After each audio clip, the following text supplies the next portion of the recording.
som veľmi rada, že aj dnes sledujete Sexy šport. Opäť máme pre vás pripravených niekoľko horúcich informácií, tak sa príjemne posaďte, štartujeme. Hokejisti Slovana zvíťazili.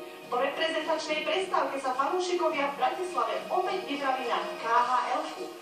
Súboji s UFO gól z hry nevideli, ale za to dostali predčasnú vianočnú nádielku samostatných nájazdov. 2 v riadnom hnacom čase, no a potom aj záverečnej lotérii, po ktorej sa radovali z najtesnejšieho víťazstva 1-0.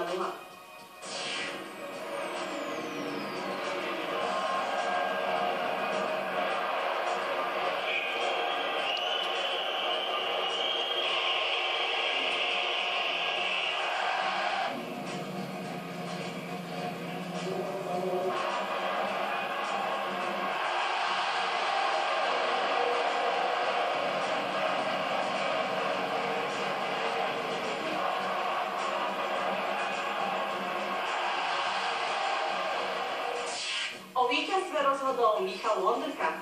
Najsladšiu odmenu by si po zápase zaslúžil práve tento český legionár v drese Slovana. Wonderka si udržal pevné nervy a jeho 2 úspešné nájazdy za sebou priniesli veľa 2 body. No a keďže sa mu pred pár dňami narodila dcerka Ela, je celkom jasné, komu venoval toto cenné víťazstvo.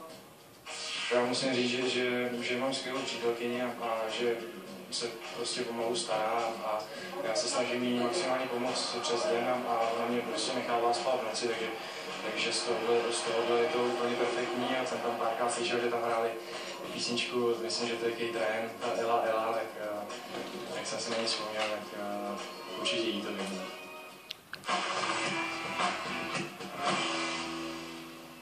Premiérový hat-trick Getzeho. Futbalistky Borussie Dortmund v minulej sezóne vyhrali v Nemecku takmer všetko, čo sa dalo.